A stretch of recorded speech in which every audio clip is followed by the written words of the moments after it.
This is ABN.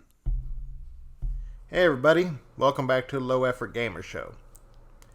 We all know who this is, right? Yep, this is Super Mario. Best known video game hero of all time, sold over 1 billion games and counting. Created by Shigeru Miyamoto, originally appeared in Donkey Kong in 1981. However, Mario almost wasn't Mario. It was due to an act of serendipity that Mario and his friends exist at all. Originally, when designing Donkey Kong, Shigeru Miyamoto had wanted to use a cartoon character to be familiar to Americans because he was given a directive of making an arcade game that would appeal more to Americans than Nintendo's failed Radar Scope game. So, his original idea was to use Popeye the Sailor Man. Popeye originally appeared in Thimble Theater Comics in 1929, eventually becoming the most popular character. And in the early 80s, he was really at the peak of his popularity. He just had a movie directed by Robert Altman, starring Robin Williams and Shelley Duvall. There were Popeye cartoons all over Saturday mornings. At that time, he even had a brief sponsorship of the Popeye's chicken chain, even though they were otherwise unrelated to each other. But when Nintendo started making Donkey Kong, they were just an unknown Japanese toy company, and King Features Syndicate didn't want to license Popeye to them. So instead of having Olive Oil, Popeye, and Bluto, Nintendo replaced them with Pauline, Mario, and Donkey Kong. That game became a huge success, one of the most successful arcade games of all time. And that actually convinced King Features Syndicate that Nintendo was the real deal. So Nintendo finally received a license to use Popeye in its games. Popeye was not just popular in the United States, he is also popular in Japan. A lot of Japanese children grew up with Popeye, probably including Shigeru Miyamoto. So it's no accident that they wanted to use a game with Popeye in it. The Popeye arcade game was a bit different from Donkey Kong. It was still a platformer. They tried to capture the cartoon feel of Popeye in the game, and they mostly succeeded. The game got ported to all the major computer and console systems at the time, and eventually made its way onto the NES. You don't see it much these days because of, it's a licensed game, and Popeye licenses changed hands so many times. So it's unlikely that you'll see an Arcade Archives version of it because of the licensing. There was a notoriously bad Popeye game released in 2022 for Switch as well as other systems that was designed to harken back to the arcade game, but it wasn't very well received. So here is the original Popeye arcade game. This is actually not exactly the original game. This is the NES version, which is probably the version of the game that's easiest to find. This is not an emulated version either. This is an actual Popeye copy being played on an actual NES. So I hope you enjoy. The NES version is pretty close to the arcade version. There's just a few differences in the music and a couple of graphical details missing, but otherwise all the gameplay is present. So, without further ado, here is the NES version of Popeye the arcade game. The object of Popeye is simple. You must catch objects thrown down by Olive Oil while avoiding Bluto. There are 3 different levels. This is a basic platformer game, except that you can't jump.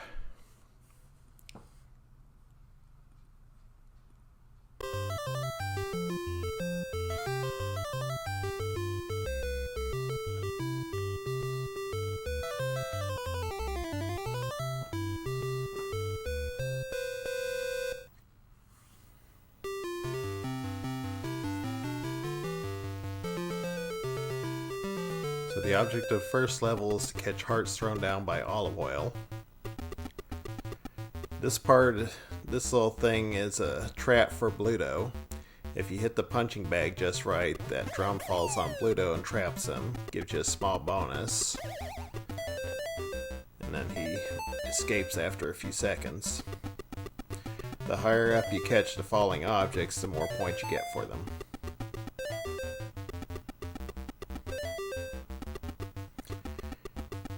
The A button punches, but if you punch Bluto without having a can of spinach, then you'll die. You can use the punch to block bottles thrown by Bluto, which you'll do if you stay on the same level as him for more than a couple seconds. Bluto actually has a pretty decent AI for an early 80s game. If he looks up and down at you from a different level, it means he's getting ready to jump up and grab you. You better move. And he gets more aggressive as time goes on. When you have the can of spinach, he's actually pretty decent at dodging you until the spinach wears off.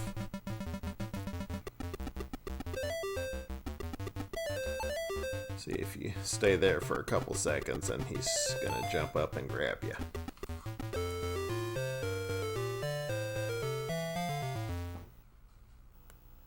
This next level, the objects catch musical notes. In the arcade version, that seesaw in the corner has Wimpy standing at the other end. For whatever reason, they left him out of the NES version. Again, probably memory. But if you jump on the seesaw at the right time, Sweet Pea will give you a small bonus, and it'll pull you up to the top level. If you miss, you fall down to the second level, which is where Bluto can get you. Bluto cannot go onto the top floor of any level. If the objects make it to the water, you have a few seconds to grab them. If they make it all the way into the water, you basically break Olive's heart and you end up losing a life.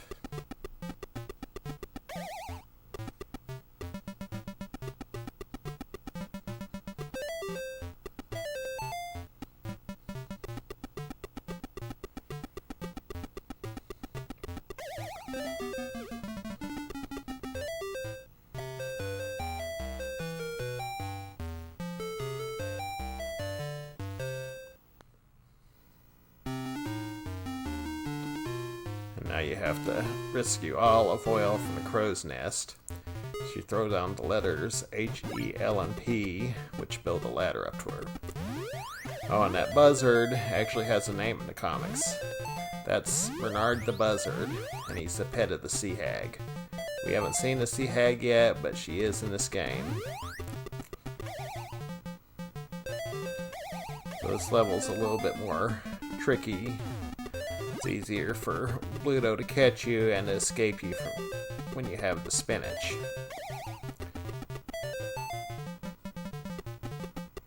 I'm going to try to grab the spinach here. I did not catch Bluto with this one because he actually did a pretty good job. You have to kind of memorize his movement patterns the same way you do the ghosts in Pac-Man. Also, when you have the spinach, you're immune to being pecked by Bernard the Buzzard. And I lost my first life there.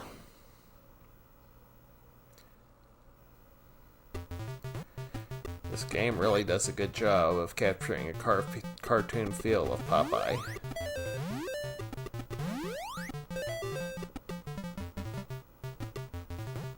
See if I can catch Bluto this time. Oh. Sometimes Bluto was called Brutus from the 50s until the 80s, and that's because King Feature didn't know if they owned the rights to the Bluto character.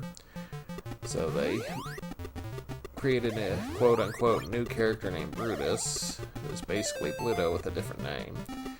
Once King Feature's lawyers found out that they did still own the rights, they went back to calling him Bluto. You'll also notice that Popeye's in a white outfit, and that's from when Popeye enlisted in the United States Navy during World War II, and In 1978, in the cartoons, he got an honorable discharge and returned to his Merchant Marine uniform of dark blue shirt and denim pants. Here he's still wearing his white Navy Cracky Jack and Dixie Cup.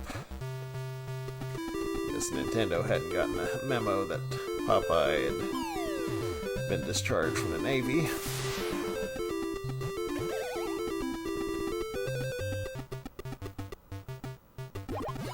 So up in the upper right corner is the Sea Hag.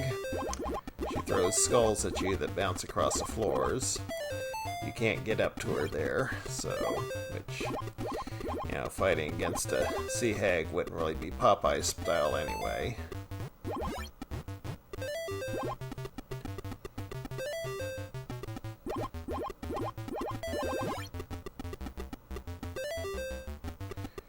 Alright, so the second batch of levels is a little bit tougher than the first.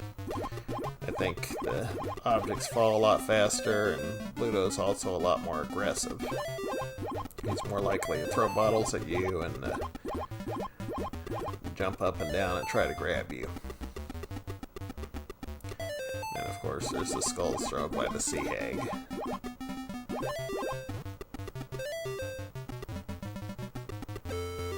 I like the music in this game. It really does, like the rest of the game, it tries to capture the slapstick action and spirit of Popeye. And it changes, when Bluto sights Popeye and is trying to attack him, then the music changes a little bit.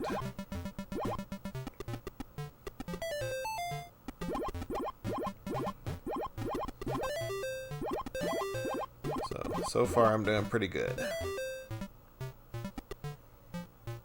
I did record this gameplay before I started doing the footage of myself, and the commentary.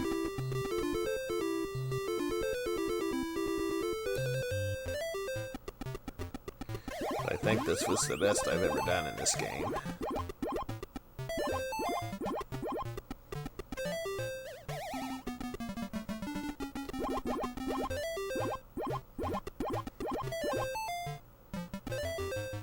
Alright, one more musical note.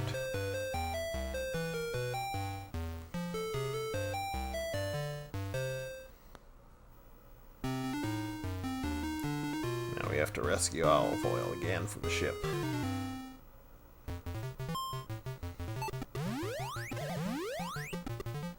I think this level is where I really started getting careless.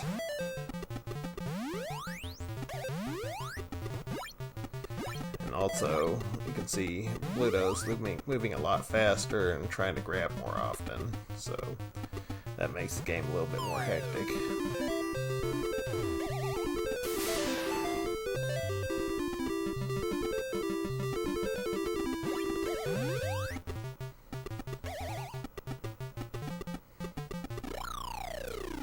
Yep.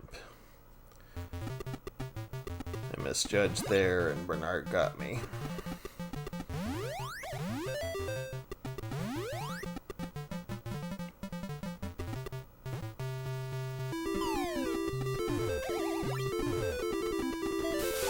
It's really easy to rack up points in this level because you get 1,000 points every time you punch out Bernard, and that's usually not too difficult.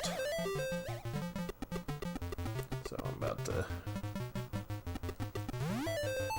Now, Bluto's also throwing bottles more frequently as well.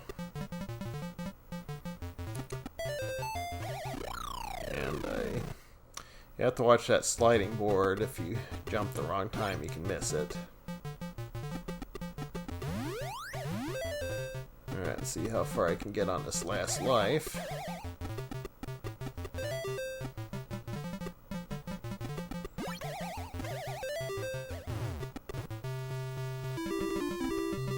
I don't think my game lasted much longer after this.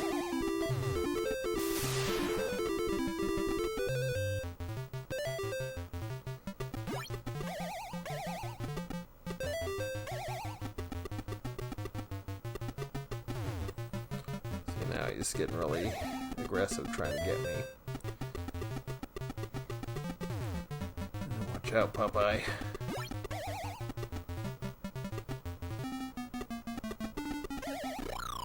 Yep, I misjudged.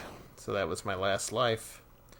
But like I said, I don't think I've ever done better in this game. 87,640 points. So, anyway, that was Popeye.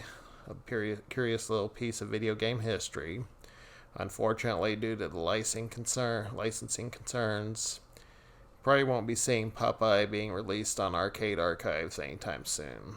I don't even know who owns the rights to Popeye in video games at this point. So, hopefully they'll be able to work out a deal the way Konami did with the Teenage Mutant Ninja Turtles, and we'll get to see Popeye the arcade game on the Switch. Thank you all for watching, and I will see you next time.